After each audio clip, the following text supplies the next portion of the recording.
अनुकूलता को, सुख को, सम्मान को तो कोई भी कृपा मान के स्वीकार ही करेगा, लेकिन प्रतिकूलता को, अपमान को, दंड को, तिरस्कार को जो कृपा मान करके सहता है उसे महाभागवत कहते हैं, उसे महापुरुष कहते हैं, उसे भक्त कहते हैं। संसार बड़ी आग की ज्वाला है। आपको इसलिए नहीं दिखाई दे रहा, आपका चश्मा ठीक नहीं है, नेत्र ठीक नहीं है। नाम जप कीजिए, निरंतर नाम जप कीजिए, फिर देखिए कैसा लगता है आपको ये संसार। एक अजीब स्थिति आती है, एक अलौकिक स्थिति आ जाती है, कुछ अच्छा नहीं लगता। मिलना, बात करना, कोई भोग भोगना, कोई ऐश्वर्य, कोई पदवी, कुछ नहीं। एक ऐसी आग जलती है सच्चिदानंद की, ये सब झूठा आकर्षण क्षण में नष्ट हो जाता है।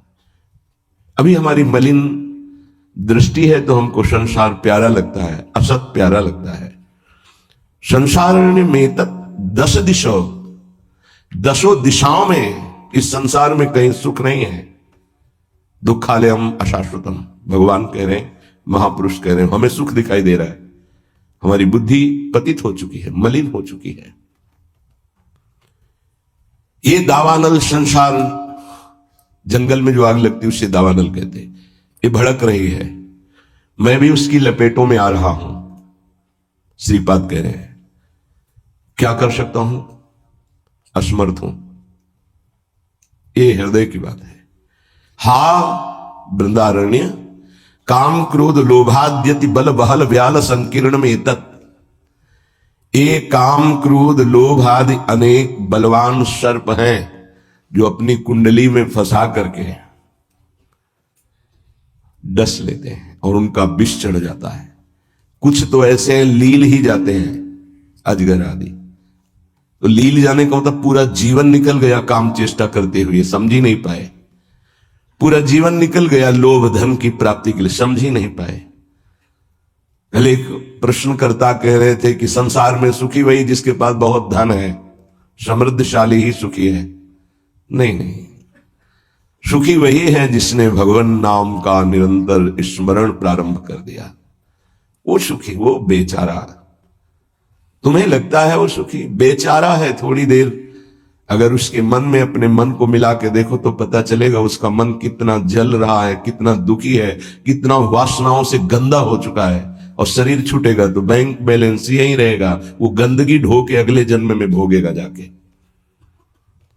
हा माने ये असमर्थता का सूचक है। हा वृंदारण्य किम कुर्मः, मैं क्या करूं, कुत्र यामो, कहां जाऊं, आपकी शरण ले लिया हूं। ये काम क्रोध लोभ आदि हिंसक पशुओं की तरह हम पर टूट पड़े हैं। या ब्याल वहल ब्याल संकीर्ण में तत्, इन्होंने हमें फंसा लिया है। देखो महापुरुष ये निर्विकार है, ये हमारी स्थिति को भांप कर बोल रहे हैं ऐसा। ये काम क्रोध लोभ आदि ये ब्याल सर्प की तरह मुझे अपने में बांध लिया है। जब सर्प बांधता है तो प्रतिपल वो अपने पाश से कसता जाता है, उसकी हड्डियां चूर चूर होती जाती है, फिर वो उसे निगल जाता है। ऐसे ही काम क्रोध लोभ मोह मद मत्सर ये ब्याल की भांति हमको फंसा चुके हैं। हम असमर्थ हो चुके हैं और हमको डस लिया है, इसलिए जहर चढ़ गया है। मेरे को कोई झुका नहीं सकता, मैं धनी हूं, ऐसे न जाने कितने जहर की तरंगें उठ रही। कहां जाऊं, क्या करूं। हे हरि हे वृंदावन धाम, आपके सिवा मुझे कोई शरण में स्वीकार नहीं कर सकता। पक्का कोई स्वीकार नहीं कर, सब स्वार्थ के वशीभूत है, सब असमर्थ है। कौन मेरी रक्षा कर सकता है? क्योंकि अगर किसी को पुकारो कि मेरी काम से रक्षा कर दो तो खुद काम से पीड़ित है। किसी को कहो कि मुझे क्रोध और मद से हटा दो, बचा लो, तो इस संसार में कोई नहीं बचा सकता। दो ही हैं बचाने वाले, हरि या हरि के प्रेमी जन, दूसरा कोई नहीं। तुम तुम्हार सेवक असुरारी, स्वार्थ रहित जग जुग उपकारी। जुग माने दो, स्वार्थ रहित अगर कोई उपकार कर सकता है, मुझे बचा सकता है, तो भगवत प्रेमी महात्मा या स्वयं श्री भगवान। इसलिए हा हरि यामो हरि हरि शरणम स्वस्य पश्यामि नान्यत्। मैं देख रहा हूं कि मुझे कोई स्वीकार नहीं कर सकता।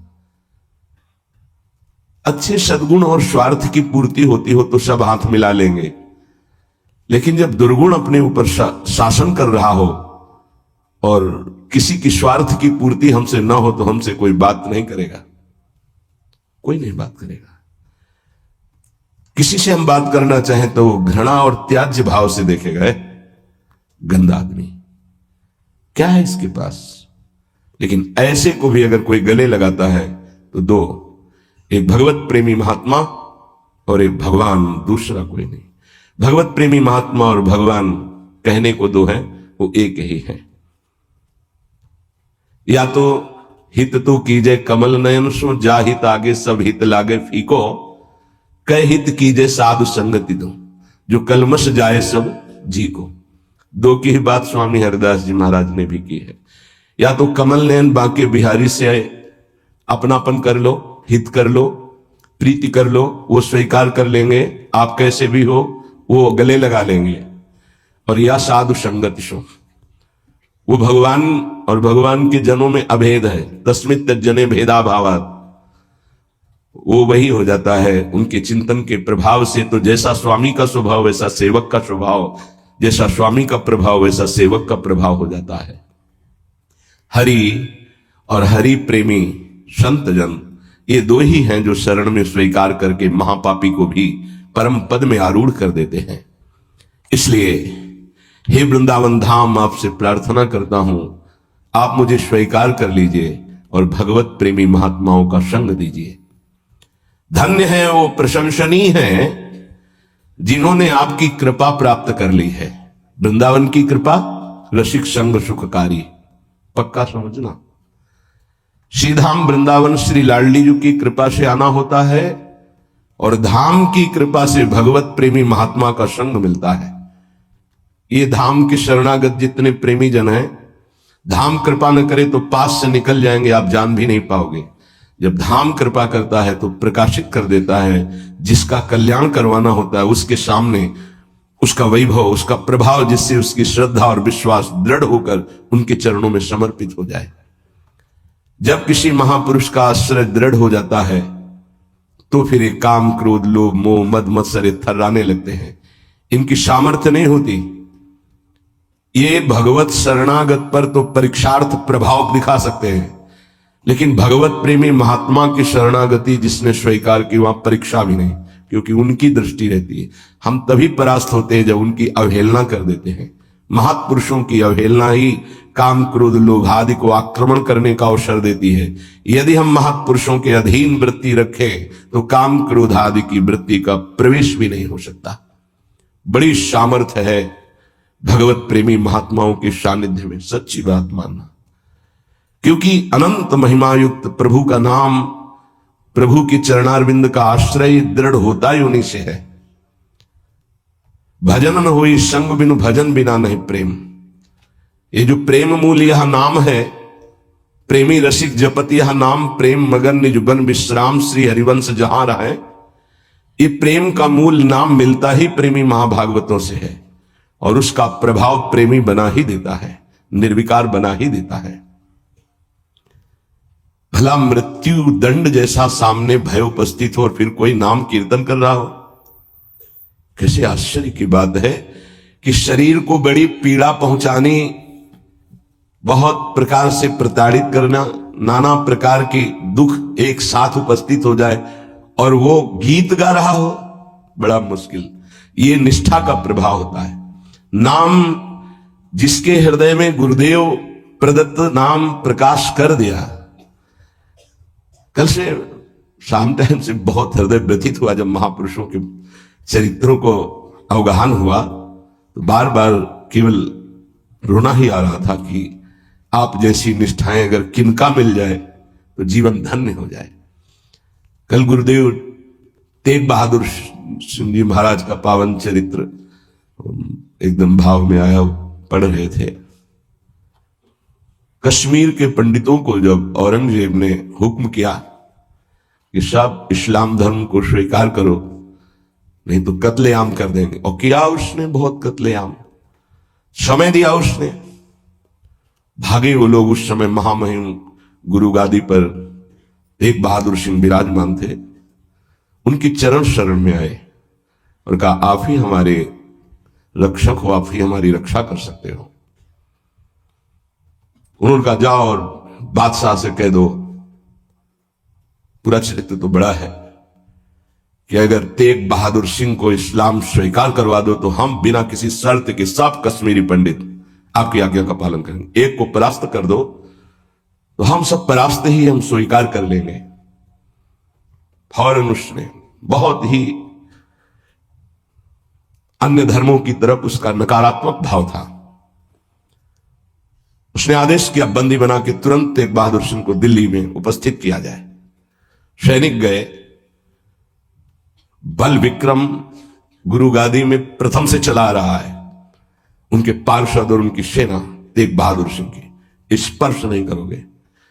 गुरु तेग बहादुर सिंह के सामने शर्त रखी कि बादशाह के सामने तुम चलते हो या तुम्हें बंदी बना के ले चले। उनका तुम चलो, हम सत्य पर चलने वाले हैं, हम स्वयं चल के आ जाएंगे, तुम्हें बंदी बनाने की जरूरत नहीं। बहुत ही नाम कीर्तन होते हुए, भगवत भक्ति का प्रचार करते हुए, खूब झूमते हुए पहुंचे। बादशाह ने तत्काल उनको काबू में किया। देखा कि अब वो तो अपने वैभव के साथ बंदी बना लिया और कहा, हमारे धर्म को स्वीकार करो। तो उनका, दुनिया में यदि एक ही धर्म चलाना होता तो भगवान ने अन्य धर्मों की स्थापना क्यों की? इसका मतलब है अपनी अपनी जगह अपने धर्म का पालन करना परम कर्तव्य है। तो तुम अपने धर्म में मुझे कैसे बदल सकते हो? तुम्हारी सामर्थ्य नहीं है। बड़ी कष्टप्रद परिस्थिति प्रकट की उसने। बहुत ही क्रूर कर्मी, एक नहीं बहुत महापुरुषों को बहुत प्रकार से दंड दिया है इसने। एक लोहे के पिंजड़े में गुरु तेग बहादुर सिंह को बंद कर दिया। सैनिकों को, उसके पास अपार सैन्य बल था, तत्काल बंदी बना लिया गया। बहुत दिन तक उनको प्रताड़ित किया गया लोहे के पिंजड़े में, बहुत तरह से। हर बार वो उनसे जब पूछते, अगर आप स्वीकार करें तो जो पद कहे, मैं अपने राज्य का बादशाह था मैं दे सकता हूं, अगर नहीं स्वीकार करते तो परिणाम तुम्हें भयंकर भोगना होगा। तो उन्होंने हंसते हुए कहा कि प्रभु ने जिस धर्म में मुझे स्थापित किया है, तेरी सामर्थ्य क्या है? कड़वे ही शब्दों से, तेरी सामर्थ्य क्या है कि मुझे परास्त कर सके? और उस समय उन्होंने पद गाया, भाई मैं धनु पाइयो हरि नाम, मन मेरो धावन ते छूटियो, करी बैठो विश्राम। भाई मैं धनु पाइयो हरि नाम, माया ममता तन ते भागी, उपजो निर्मल ज्ञान। लोभ मोह यही परसी न साके, गही भगति भगवान। भाई मैं धन पाइयो हरि नाम। देखो, भीषण प्रताड़ना, कष्ट, मृत्यु भय उपस्थित, और वो गा रहे कि भाई मैंने हरिनाम रूपी परम धन पाया है, मन मेरो धावन ते छूटियो। अब मेरा मन कहीं भाग कर नहीं जाता, दौड़ भाग खत्म हो चुकी है। करी बैठो विश्राम, अब तो नाम में विश्राम पा गया है। इस तन को पीड़ा पहुंचाई जा सकती, पर मेरा अब इस तन से कोई संबंध नहीं है, क्योंकि माया भाग गई है नाम के प्रभाव से। तन से कोई ममता नहीं रह गई। उपजियो निर्मल ज्ञान, इसी नाम के प्रभाव से निर्मल ज्ञान का प्रादुर्भाव हुआ है। लोभ मोह यही परसी न साके, गही भगति भगवान। कोई भी तुम प्रलोभन दो, मेरे मन को नहीं लुभायमान कर सकता, और कोई भी भय दो तो अब मेरे शरीर का मोह नहीं, क्योंकि मेरे हृदय में भगवान की भक्ति जागृत हो गई है। जन्म जन्म का संसार चूका, रतन नाम जब पाइया। तृष्णा सकल विनाशी मनते, निज सुख माहि समाइया। जन्म जन्म हो गए भटकते हुए, अब कोई संशय नहीं रहा। मुझे नाम रूपी रतन मिल गया, सब संशय खत्म हो चुके हैं। जीने की भी तृष्णा खत्म हो चुकी है, सकल वासना नष्ट हो चुकी है। मेरा मन निज सुख में समा गया है। जाको होत दयालु कृपा निधि, सो गोविंद गुण गावे। कहु नानक इह विधि को संपे, को गुरुमुखी पावे। करे जिस पर भगवान दयालु होता है, कृपा निधि होता है, वही भगवान के नाम गुण को गा पाता है। नानक साहब कहते हैं अब कोई संशय नहीं, कोई इच्छा नहीं, क्योंकि गुरु को समर्पित हो गया और गुरु मुख से नाम पा गया। ये बहुत बड़ी उपलब्धि है। अब इसका परिवर्तन नहीं हो सकता। कोई संशय नहीं रहा, कोई मोह ममता नहीं रही। हमारे हृदय में नाम विराजमान है। मेरा मन सुख सिंधु में समा गया है। हरि के नाम बिना दुख पावे, भगत बिना सहसा नहीं चूके। गुरु ये भेद बतावे, हरि के नाम बिना दुख पावे। अगर गुरुदेव का आश्रय नहीं हुआ, गुरुमुख से नाम नहीं मिला, तो हृदय में भक्ति नहीं आएगी। भक्ति नहीं आई तो जीवन व्यर्थ चला जाएगा। जिसकी जिह्वा पे नाम नहीं है उसी को दुख व्यापता है, जिसकी जिह्वा पे नाम है उसको कभी दुख स्पर्श कर ही नहीं सकता। कहा भय तीरथ व्रत किए, नाम शरण नहीं आवे। जोग यज्ञ निफल तिह मानो, जो प्रभु जस बिसरावे। क्या हुआ? आपने तीर्थ कर लिया, तपस्या कर लिया, दान कर लिया, लेकिन तुम नाम की शरण में नहीं हुए, नाम नहीं जप किया, भगवान के यश नहीं गाए, तो जोग यज्ञ तीर्थ याटन सब बेकार हो गया। मान मोह दोनों को परिहरी, गोविंद के गुण गावे। कहु नानक विधि को प्राणी, जीवन मुकुट कहावे। जो निरंतर नाम जप करता है, भगवान का यश गाता है, नानक साहब कहते हैं वो जीवन मुक्त महापुरुष होता है। ये भारी दुख की परिस्थिति में आनंद मगन होकर, तिहि नर जन्म अकारत खोया, इहि राखो मन माही। तीरथ करत बिरत पुनि राखे, नहीं मनुआ बस जाए। अगर नाम जप नहीं चल रहा, गुरु शरण में नहीं, तो और सब करके देख लो, मन को वश में नहीं कर सकते हो। निफल धर्म ताहि तुम मानो, साच कहत मैं या को।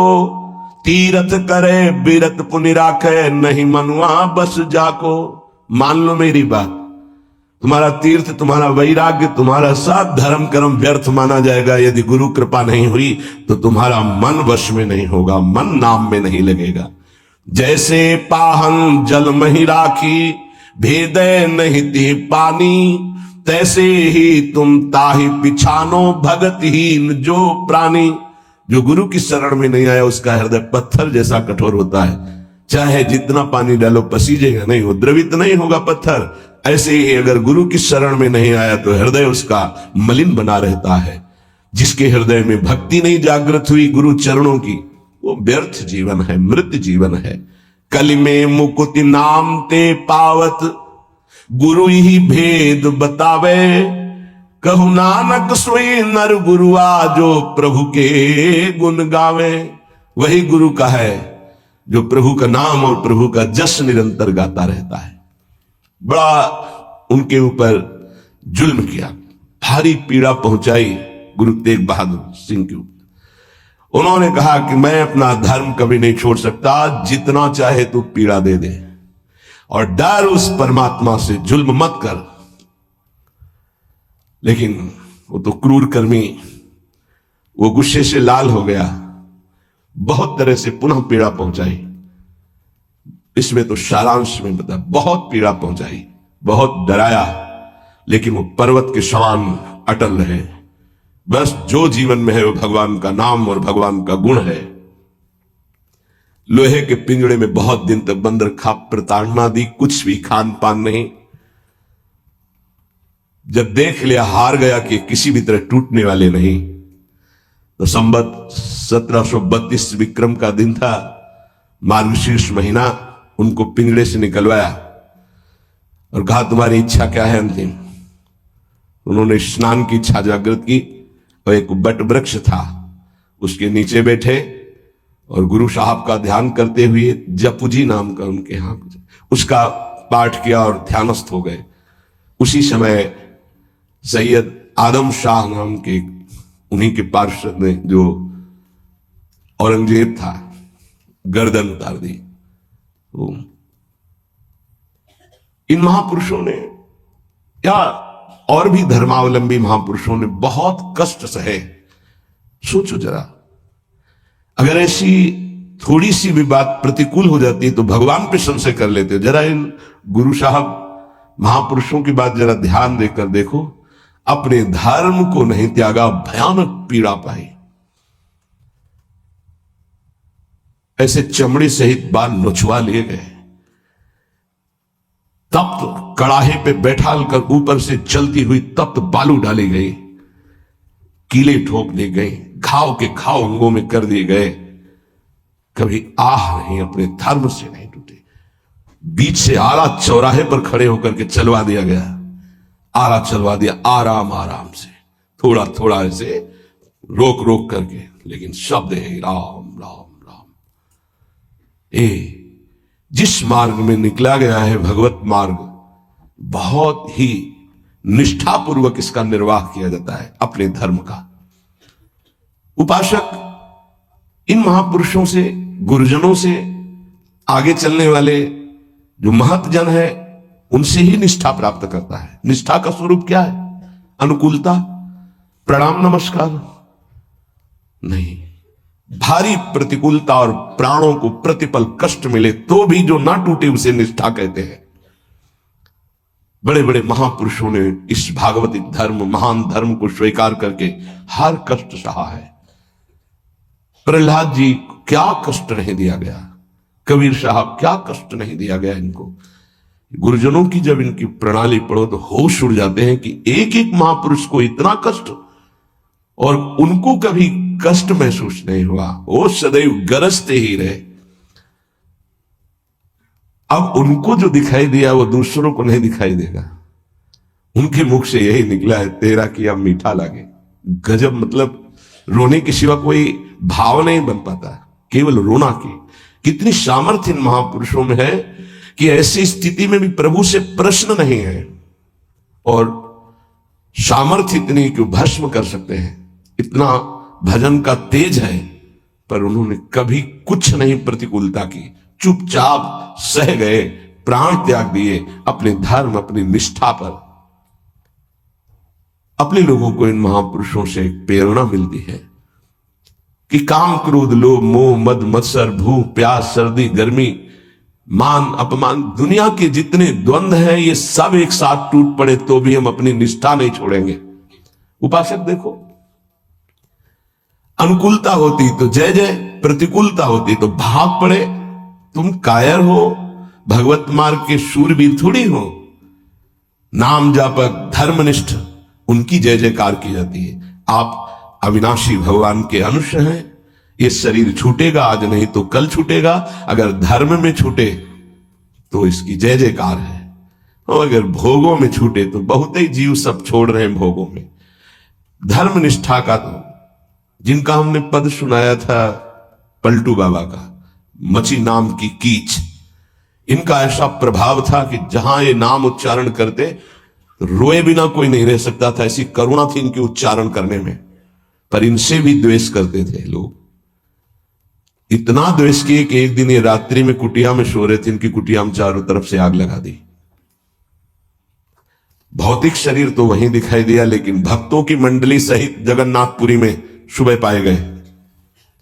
पार्थिव शरीर तो अयोध्या में ही रहा, पांच भौतिक जो कुटिया में जल गया, और वो दिव्य शरीर से जगन्नाथपुरी में भक्तों की मंडली के बीच में पाए गए। तो वहां उनसे पूछा कि आप अवध से कब आए? तो उन्होंने सुबह कहा कि आज ही रात्रि के आए। इतनी जल्दी कैसे आ गए? बोले अवधनाथ ने भेज दिया है। वहां पलटू नाम का एक जो शरीर था वो जल गया, तब पता चला कि दिव्य देह से भक्त मंडली में विराजमान है। ये निष्ठाएं ऐसी कोई थोड़ी कि जहां फूल माला चंदन इत्र खुशबू खान पान जय जयकार प्रणाम नमस्कार तो आप धर्मनिष्ठ हैं, और जहां प्रतिकूलता तो आप बदल गए, इसे निष्ठा नहीं कहते। जिस सर पर मनोपुष्प और दुग्ध का अभिषेक हुआ पूज्य पादुड़िया बाबा, उसी सर पर 6-6 इंच के गड़ासे चले, ओम पधार गए। इतनी सुकोमल देह ठाकुर हरिदास जी की, महामंत्र जोर जोर से लाखों की संख्या में जपने वाले महापुरुष, 22 बाजारों में मार कोड़े जल्लादों ने खाल नोच ली, लेकिन हरि बोल के सिवा शब्द नहीं निकला। इसे कहते हैं निष्ठा। यहां जरा सी कामना पूर्ति नहीं हुई, भगवान पर श्रद्धा हो गई, ये कोई निष्ठावान है।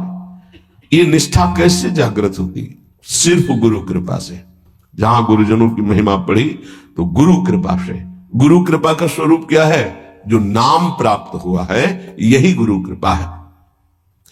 बड़े बड़े ब्रह्म ऋषियों ने, महापुरुषों ने एक ही बात कही है कि जिसकी विशेष कृपावती हरि की जागृत हुई हृदय में, उसकी नाम में श्रद्धा हो गई। बस ये बात पकड़नी है। ब्रह्म ऋषियों ने, महापुरुषों ने, बड़े बड़े गुरुजनों ने ये सार बात कही कि जिस पर हरि की विशेष कृपा वो नाम पकड़ लेता है। चाहे जो आप साधना करते हैं, यदि नाम जप नहीं करते हैं तो वो रंग नहीं आएगा जो नाम जप से आता है। नाम जप, नाम कीर्तन समस्त साधनाओं की पूर्ति है। जैसे योग है, यज्ञ है, तीर्थयाटन है, और भी स्वाध्याय, तपस्या, इनकी पूर्ति है नाम कीर्तन और नाम जप से। यदि नाम जप नहीं है जीवन में तो विश्वास कीजिए स्थिति आना बहुत कठिन है। प्रभु के मंगल में नाम का श्रवण और कीर्तन, यन्नाम श्रुति मात्रेण पुमान भवति निर्मलः तस्य तीर्थ पदः किं वा दासानाम अवशिष्यते। जिनका नाम यदि श्रवण करने को मिल जाए, गायन को मिल जाए, तो हृदय निष्पाप और निर्मल होकर भगवत प्राप्ति हो जाती है। फिर जिनके हृदय में भगवान का दासत्व जागृत हो चुका है और वो नाम स्वाद ले रहे, उनकी महिमा का क्या वर्णन। यन्नाम ग्रहणन अखिलान श्रोत्रनात्मानमेव च सद्यः पुनाति किं भूयस् तस्य स्पृष्टः पदाहिते।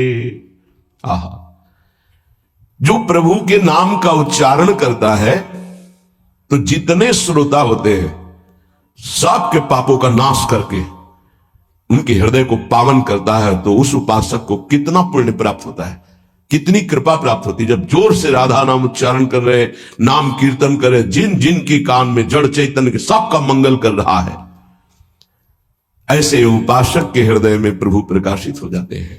जब उनके चरण प्रकाशित हो गए तो फिर इस शरीर का कोई महत्व नहीं रहता। जैसे सांप केचुल से कोई मतलब नहीं रखता, ऐसे महापुरुषों ने शरीर से कोई मतलब नहीं रखा। इसीलिए उनके शरीर को इतनी पीड़ा दी गई, उनके शरीर को कष्ट पहुंचाया गया, पर आह नहीं निकली क्योंकि उस शरीर में नहीं है। उनका मन प्रभु के सच्चिदानंद सुख में है।